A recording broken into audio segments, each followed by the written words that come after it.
അനീതിയും വർഗീയതയും വിദ്യാഭ്യാസ കച്ചവടവും അരങ്ങു തകർക്കുന്ന നമ്മുടെ നാടിന്റെ പച്ച പരമാർത്ഥങ്ങൾ ഫാസിസം, ഭരണകൂട ഭീകരത, വിവേചനം, രാക്ഷസ രൂപങ്ങൾ ചുടലവൃത്തമാടുമ്പോൾ വിസമ്മതത്തിന്റെ സമരം പ്രഖ്യാപിക്കുകയാണ് ഈ സംഘം.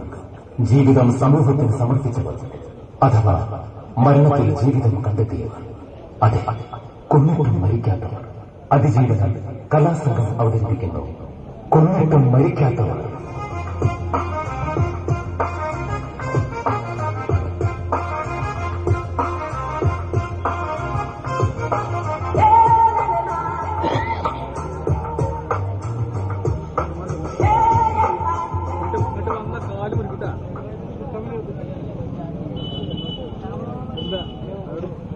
അനീതിയുടെ ദീപശിഖയേന്തി ഇന്ന് കൃത്യം 10 മണിക്ക് അരാഷ്ട്രീയ പൊതുമൈതാനത്ത് ശാസ്ത്രീയ വിദ്യാഭ്യാസ സ്ഥാപനങ്ങൾക്ക് പിന്തുണയേകി ദീപശിഖാ പ്രയാണം വന്നെത്തിച്ചേരുകയാണ്. ഈ ദീപശിഖാ പ്രയാണത്തിൽ നമ്മുടെ ദേശീയ സംസ്ഥാന നേതാക്കൾ, പ്രമുഖ സാംസ്കാരിക പ്രവർത്തകർ തുടങ്ങിയവർ പങ്കെടുക്കുകയാണ്.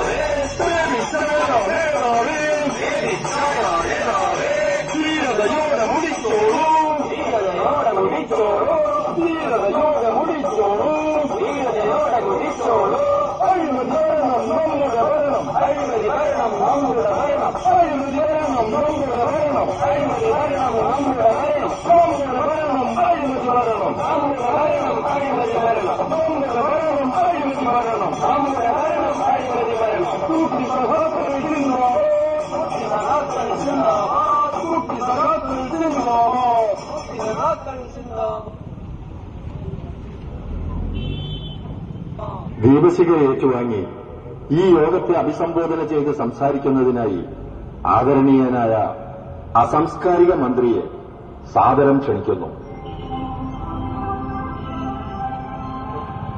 സ്വാശ്രയ സമരത്തിനെതിരെ പടനയിച്ച് രക്തസാക്ഷിത്വം വരിച്ച് ധീരസഖാക്കളുടെ രക്തസാക്ഷി മണ്ഡപത്തിന് മുന്നിൽ വെച്ച് സ്വാശ്രയ വിദ്യാഭ്യാസമെന്ന തീവെട്ടിക്കൊള്ളയ്ക്ക് വെളിച്ചമേകാൻ പാർട്ടിയെ പ്രതിനിധീകരിച്ച് പള്ളിക്കും പട്ടക്കാർക്കും വേണ്ടി ഞാനിതാ ഈ ദീപശിഖയേന്തി മുന്നേ നടക്കുന്നു.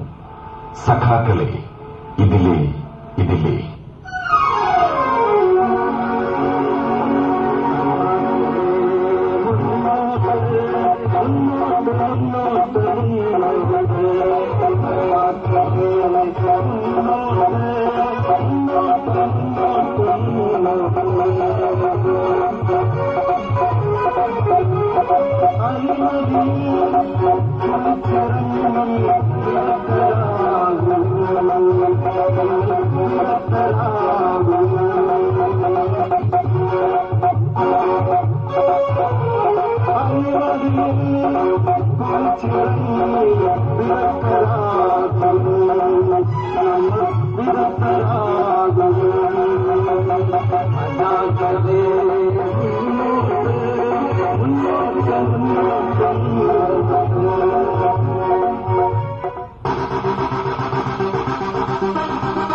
തെങ്ങിൽ തേങ്ങയില്ലാത്തതിനാൽ തെങ്ങിൽ തേങ്ങയില്ലാത്തതിനാൽ അടിച്ച് തകർക്കട.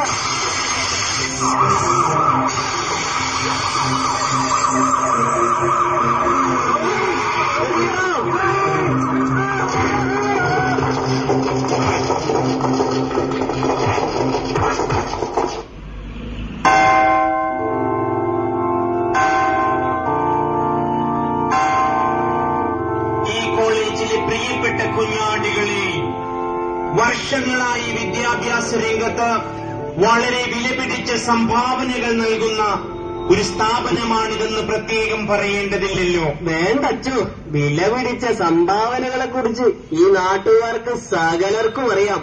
കുഞ്ഞാട് എന്തെങ്കിലും പറഞ്ഞോ? ഇല്ലേ, ഇല്ല അച്ചു. തുടക്കത്തിൽ 25,000 രൂപയായിരുന്നു ഫീസെങ്കിൽ ഇന്നത് 1.5 ലക്ഷം രൂപയായി ഞങ്ങൾ ഉയർത്തി. അങ്ങനെ പുരോഗതിയുടെ പാതയിൽ തന്നെയാണ് ഞങ്ങൾ. നിങ്ങൾക്കും വട്ടിപ്പലിശക്കാർക്കും പുരോഗതി ഉണ്ടായിരിക്കും, ഞങ്ങൾക്കില്ല. ഈ സ്ഥാപനം നടത്തുന്നത് നാട് നന്നാക്കാനല്ല. ഇനിയും നീ വാ തുറന്നാൽ നിന്നെ ഞാൻ സസ്പെൻഡ് ചെയ്ത് കളയും. അപ്പോൾ ഞാൻ പറഞ്ഞു വന്നത് കോളേജിലുണ്ടായ ഈ അക്രമത്തെക്കുറിച്ചാണ്. ഇനി മേലിൽ ഒരു വിദ്യാർത്ഥി സംഘടനകളും ഈ കോളേജിൽ പ്രവർത്തിക്കാൻ പാടില്ല. അച്ചോ, അപ്പം തിന്ന പച്ചമുന്തിരിക്ക് മകന്റെ പല്ല് വിളിക്കില്ല എന്നാണ് ബൈബിൾ. ഇതിന് മറ്റുള്ളവർ എന്ത് പേച്ചു? ദൈവവചനത്തെ പിശാച് കൂട്ടുപിടിക്കുന്നു.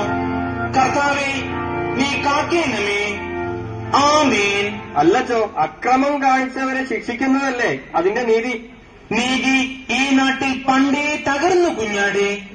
നീയൊക്കെ പഠിക്കാനല്ലേ വരുന്നത്, സമരത്തിനല്ലല്ലോ. ഈ സമരം കാരണം ഈ കച്ചവടത്തിന്റെ നഷ്ടം എത്രയാണെന്ന് നിങ്ങൾക്കറിയുമോ? അതുകൊണ്ട് നിങ്ങൾ നിങ്ങളുടെ പഠിപ്പ് തുടരുക, ഞങ്ങൾ ഞങ്ങളുടെ കച്ചവടവും നടത്താം. എല്ലാ സമരവും അക്രമങ്ങളാണെന്ന് പറഞ്ഞ് നിരോധിക്കുന്നതിന് പിന്നിൽ കലാലയങ്ങളെ അരാഷ്ട്രീയവൽക്കരിക്കുന്നതിന്റെ അപകടം പതിയിരിപ്പുണ്ട്. പണ്ട് ഞങ്ങൾ തൊഴിലില്ലാത്ത അഭ്യസ്തവിദ്യർ മാത്രമായിരുന്നു. എന്നാൽ ഇന്ന് ലക്ഷങ്ങളുടെ ബാധ്യതയുള്ള യുവത്വം കൂടിയാണ്. ഈ കച്ചവടത്തെയും അതിന് കൂട്ടുനിൽക്കുന്ന ഇടത് വലത് രാഷ്ട്രീയക്കാരെയും ചോദ്യം ചെയ്യാൻ കലാലയ രാഷ്ട്രീയം നിലനിന്നേ പറ്റൂ. അതില്ലാതാക്കുന്ന ഏത് ശ്രമവും നാം ഒറ്റക്കെട്ടായി ചേർക്കണം.